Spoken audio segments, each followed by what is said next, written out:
Pour commencer, un petit rappel d'Isatec. Bon, même si je pense que les participants commencent à bien connaître cette histoire-là. Donc, Isatec, nous sommes une ESN, nous fêtons nos 40 ans. Nous faisons partie du groupe DIMO. Nous possédons 6 marques qui interviennent sur différents métiers. On est bien évidemment partenaire Microsoft et également certifié ProSci sur l'accompagnement au changement. Nous intervenons sur 4 piliers du système d'information. Je vais mettre mon petit pointeur. Toute la partie collaboratif autour de Microsoft 365. Également, notre cœur de métier, tout ce qui va toucher l'ERP et le CRM. Alors, j'ai appris récemment que maintenant, on parle de DOP pour Digital Operation Platform. Donc, on continue de fusionner les acronymes ERP et CRM. Là, l'idée, c'est vraiment de répondre à vos problématiques métiers avec des solutions standardisées, pérennes et robustes. Toute la partie customisation pour répondre vraiment aux spécificités et plutôt que de venir transformer les ERP et les CRM, aujourd'hui, on vient ajouter des couches fonctionnelles. Donc là, c'est tout ce qui est Power Apps, Power Automate, Power BI et bien évidemment aussi toute la couche hébergement et sécurité. Hop. On va parler de CRM. Je vais utiliser encore l'acronyme CRM. Très brièvement pour rappeler, nous, comment nous intervenons sur la partie CRM. Donc forcément, au cœur du CRM, on va retrouver ce qu'on appelle notre référentiel client. Tous les comptes, tous les contacts, toutes les organisations, toutes les activités. La meilleure façon de faire vivre une base de données et de la maintenir à jour, c'est de l'utiliser. Donc tout ce qu'on va présenter ici, c'est une façon d'optimiser, d'améliorer l'utilisation de la base de données, aussi bien en ajout qu'en mise à jour, qu'en exploitation par les différents métiers. Et donc ça, c'est la dernière couche. Nous adressons autour des usages CRM 4 métiers principaux. Le premier, c'est tout ce qui va être autour du marketing. Donc, l'organisation de campagne, l'envoi de mails, l'analyse de données, l'acquisition web, ce genre de choses. Toute la partie commerce, donc le suivi des produits, des opportunités, des devis. Ça va être quand même le gros focus aujourd'hui. Le service client, donc le SAV, comment on traite les demandes clients, comment on les route, comment on les oriente, comment on les traite rapidement. Et puis, le petit nouveau maintenant, c'est aussi le suivi des interventions, donc des techniciens sur site, sur voilà, des contrats de maintenance, des résolutions de problèmes ou de l'installation de chantier. J'ai terminé pour mon production tambour battant. On va maintenant passer au sujet du jour, l'IA générative et Copilot. Donc, je vais prendre 5 minutes vraiment pour expliquer, parce qu'on a régulièrement beaucoup de questions là-dessus, ce qu'est l'IA générative. Bon, ça, je vais passer très vite, mais surtout, ce qu'est Copilot et comment Copilot se positionne dans l'univers Microsoft. Alors, forcément, il y a un biais parce que moi, je baigne dedans, mais j'ai l'impression que c'est difficile de passer à côté aujourd'hui. Et ensuite, on prendra une petite dizaine de minutes vraiment sur la partie démo. Enfin, on va prendre 20 minutes de démo, mais d'abord un focus vraiment sur Sales Copilot dans Outlook. Donc, ne soyez pas surpris. Là, je vais surtout vous montrer des usages au travers de Outlook et de Teams. Mais derrière, en fait, le Copilot, le Sales Copilot, vient interagir, enregistrer, exploiter des données qui sont dans votre CRM Dynamics 365. Juste en intro, voilà, il y a quasiment un an et un peu moins d'un an, on avait la vague ChatGPT, IA générative et Midjourney. Bon, là, je vous ai remis des quelques images de Midjourney parce que d'une, c'est des visuels, donc c'est plus sympa sur une présentation. Et je trouvais que ces quelques visuels avaient assez bien illustré, d'une, la capacité des intelligences artificielles génératives ici à créer des images et surtout l'ensemble des implications que ça pouvait avoir, et les répercussions que pouvait avoir ce type d'image.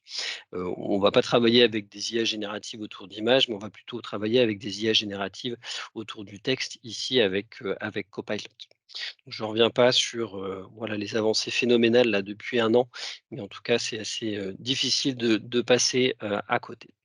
Ce qu'il faut retenir, en tout cas, c'est qu'aujourd'hui, l'intelligence artificielle générative, elle exploite la big data sur laquelle on travaillait depuis voilà, une dizaine d'années maintenant.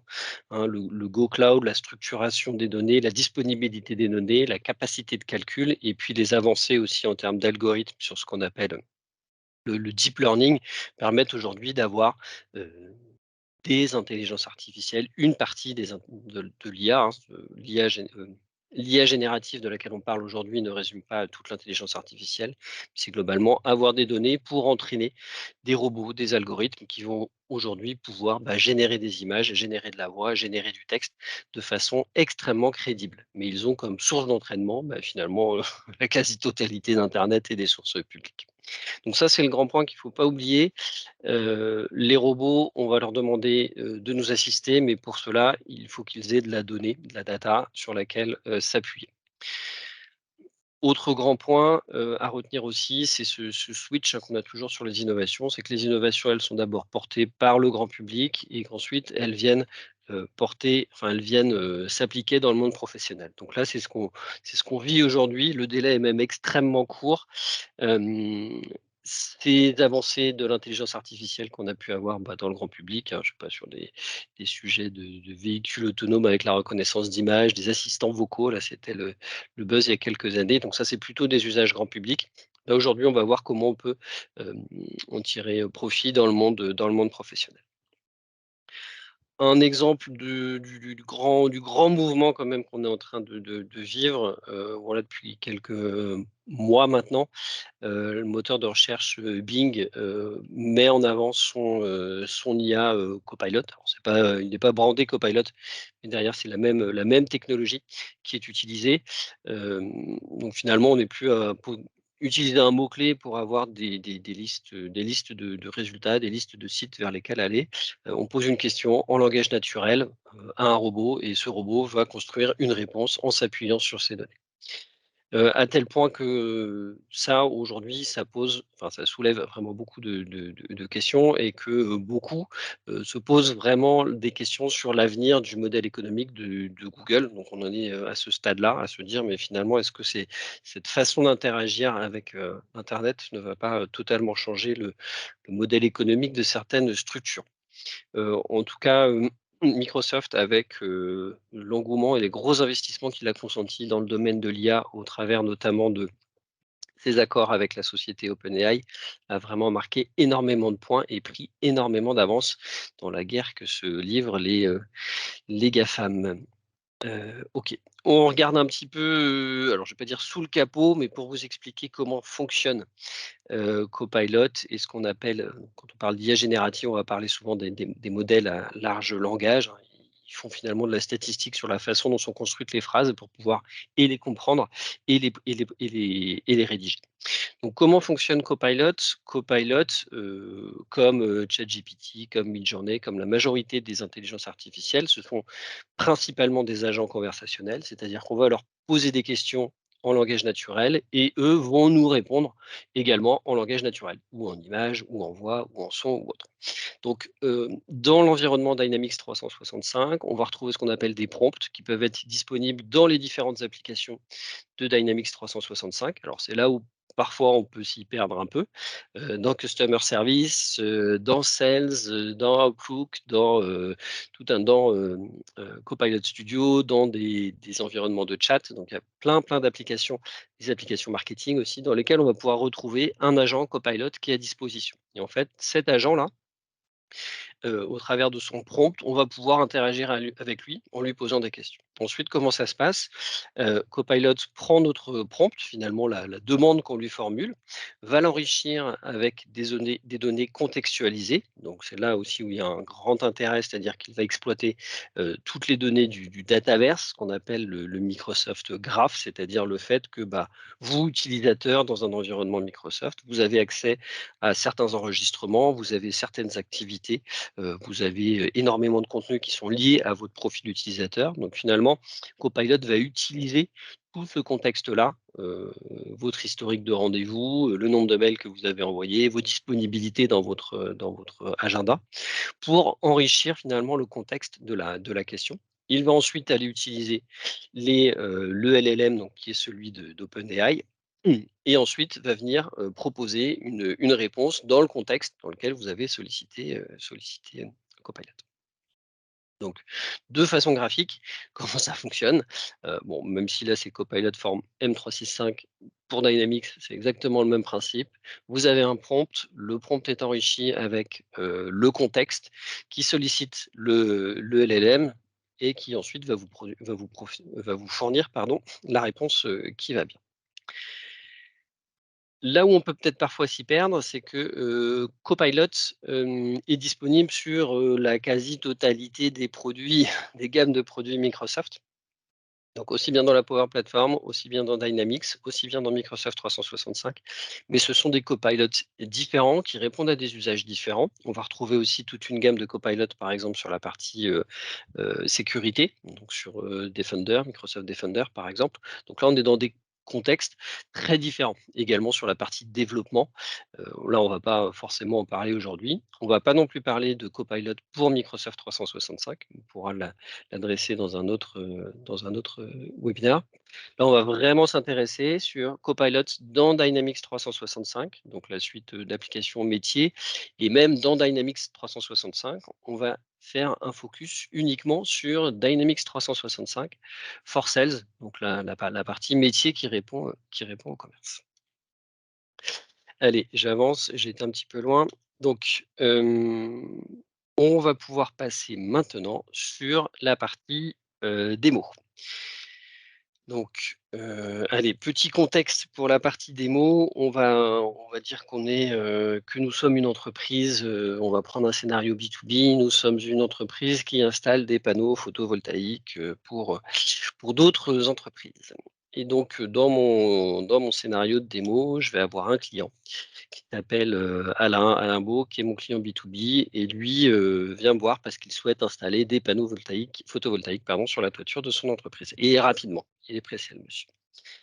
Moi, je vais jouer le rôle de Alan, qui est le commercial, terrain, pour cette entreprise, et qui est surtout accro à son téléphone et qui gère, tout avec Outlook parce qu'il est pressé et il faut que ça avance.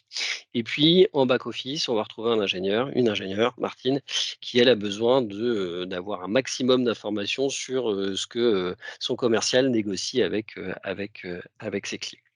Donc moi je vais jouer le rôle de Alan, on va surtout échanger avec, Alain Beau, et puis, écoutez, on va voir dans ce contexte-là ce que, Copilot peut apporter. Je change d'écran, tac.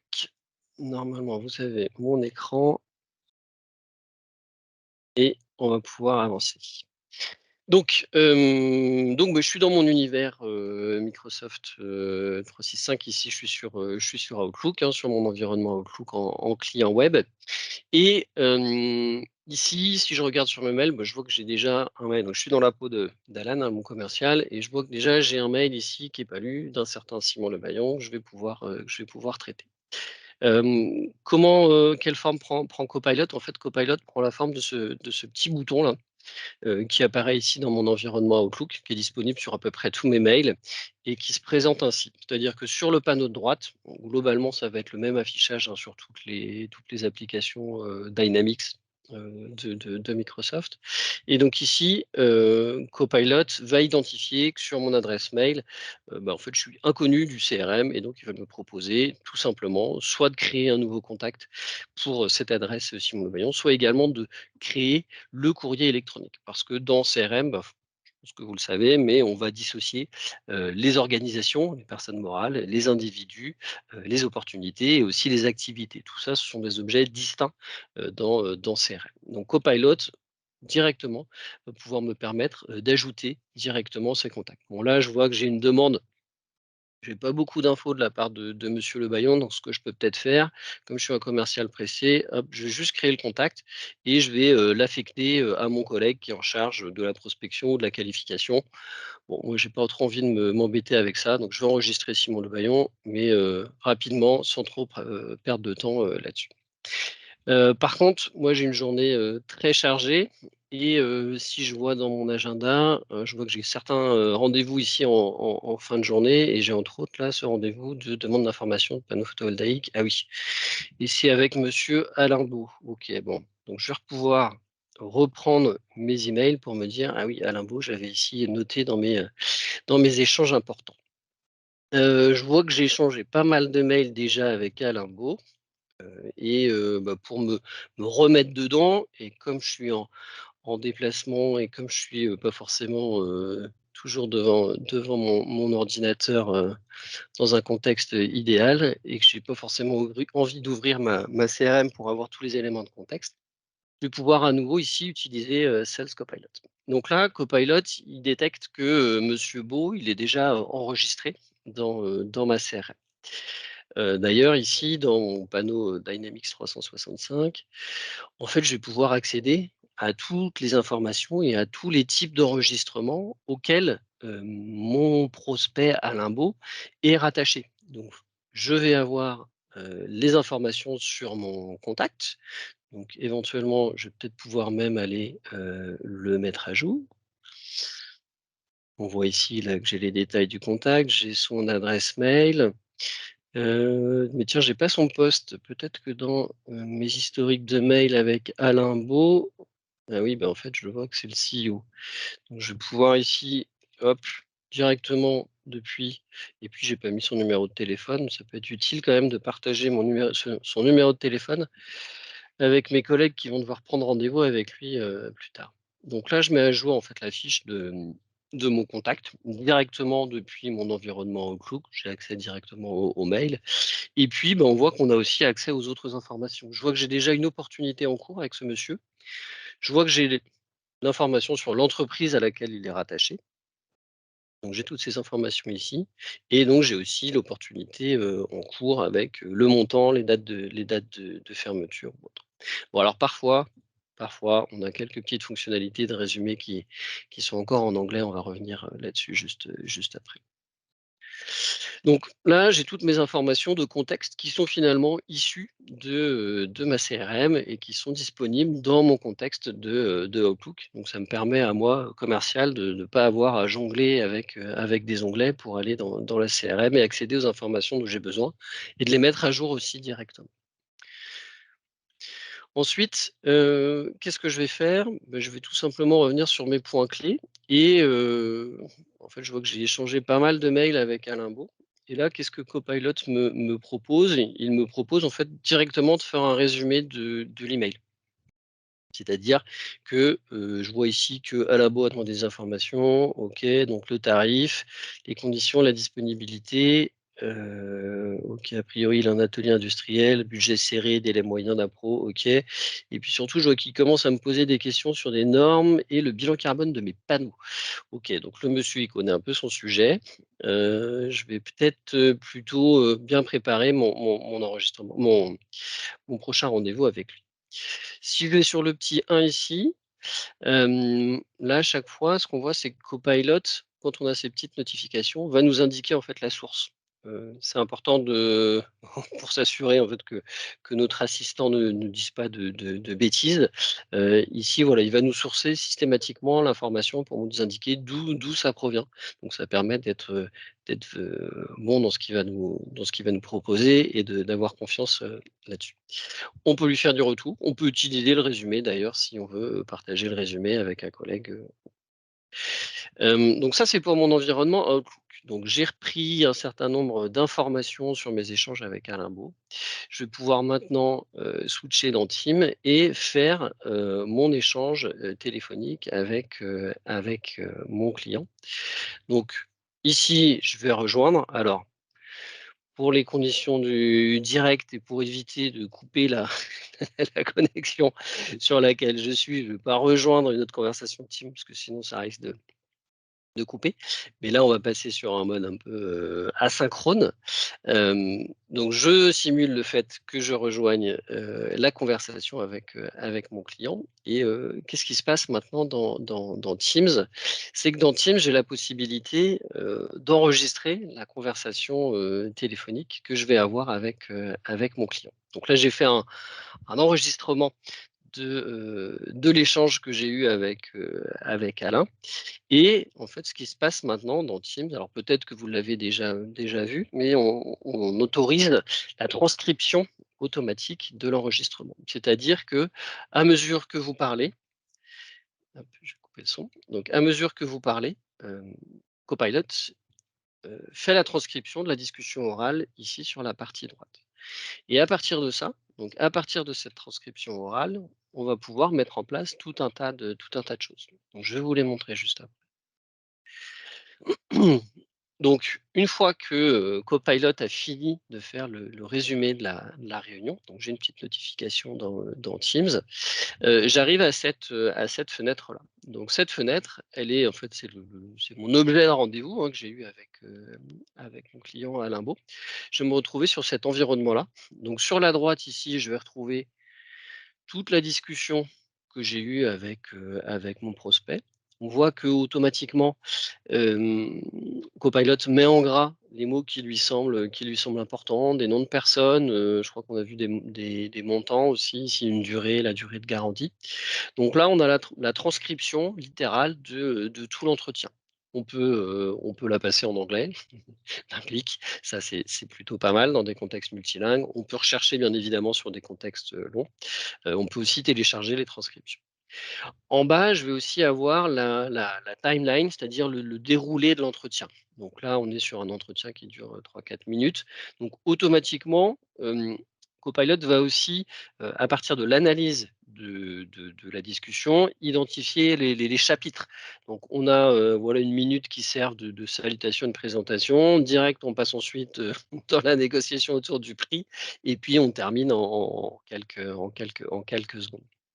Donc on voit ici les temps de parole, les miens, ici, Alan, et les temps de parole de mon prospect, Alain Beau. Les couleurs, ça correspond à, ce qu'on appelle l'analyse de sentiment.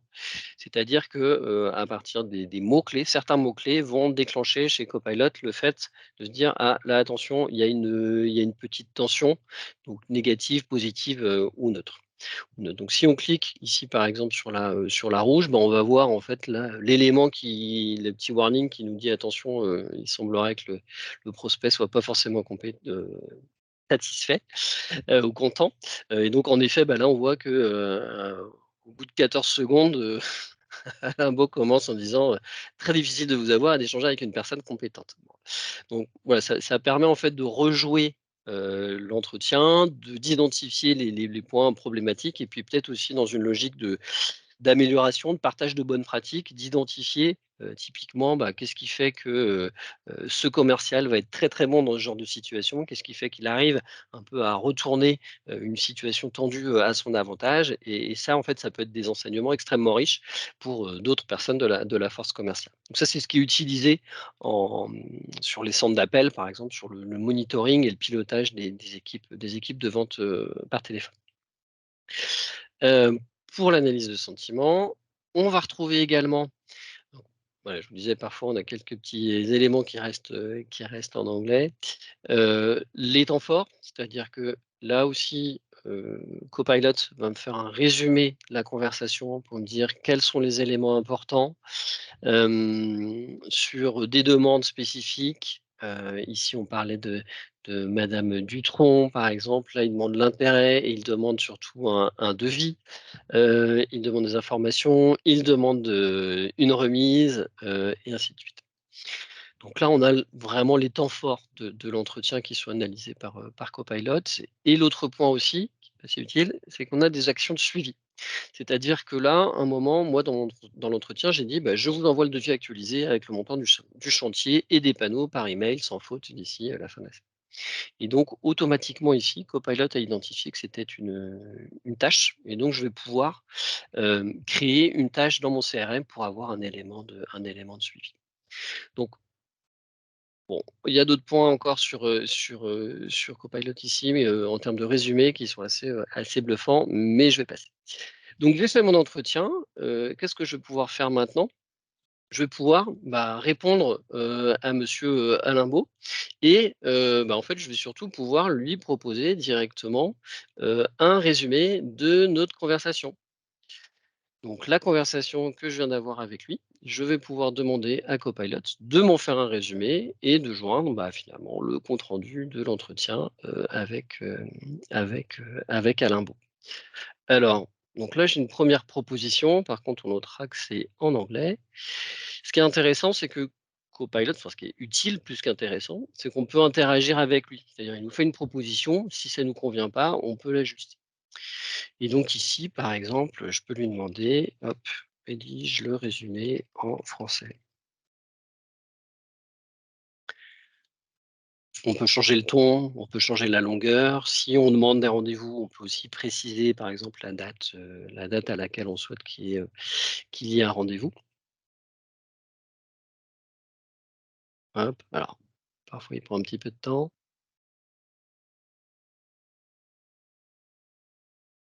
N'hésitez pas à nouveau s'il y a des questions. Donc voilà. Donc là, il nous a refait la traduction du compte rendu, de l'échange que j'ai eu avec lui. Donc voilà, mine de rien, je pense que rédiger un compte rendu d'entretien téléphonique, ça peut parfois être un peu plus long. On se dit: «Bah, finalement, j'ai pas besoin de reprendre mes notes», ce qui permet lors de l'entretien d'être vraiment, centré sur l'échange qu'on peut avoir avec le prospect, et puis en termes de traitement, ça permet quand même de gagner en efficacité. Hem, donc là, je peux rattacher le résumé de l'échange téléphonique que j'ai eu avec lui, dans l'email. Autre point, et je terminerai là-dessus, je peux aussi demander à Copilot de faire, directement une proposition commerciale à Alain Bot. Et là, ce qu'on va voir, c'est que donc ça fait partie des propositions d'action qui sont, amenées par défaut. Et donc là, ce qu'on va voir, c'est que, en toute logique, tac tac, donc Copilot me génère un mail. À nouveau, je peux dire, je veux que ce soit plus amical, plus formel, plus long, plus on peut ajuster plein de choses. Et là, en fait, ce qui est, intéressant, c'est qu'on retrouve les petites notes, et ici, on va voir, en fait, la source. Donc là, on est sur une source Outlook, donc il nous a repris un engagement que j'ai eu dans la discussion mail avec lui. Et par contre, là, il va retrouver des éléments sur des produits, et puis il va mettre aussi des montants.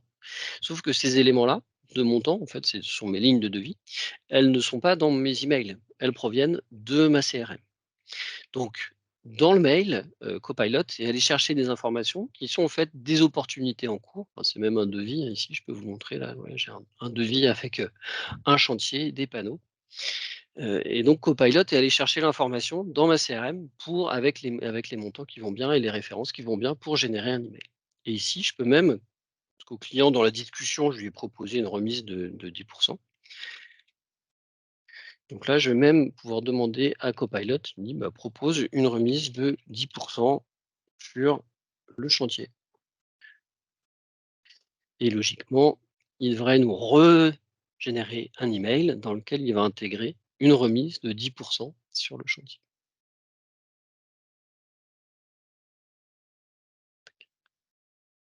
Donc là, vous voyez, il m'a régénéré, le mail, en intégrant ici une remise de 10. Et ensuite, bah, ça, je peux copier le contenu et faire ma réponse, à Alain. Je m'arrête là, il y a encore plein de choses à dire sur Copilot. Voilà, si vous voulez échanger avec Élodie et Pascal qui reviendront vers vous, n'hésitez pas, et puis, bah, rendez-vous sur un prochain épisode pour ces présentations condensées autour de Dynamics 365, CRM.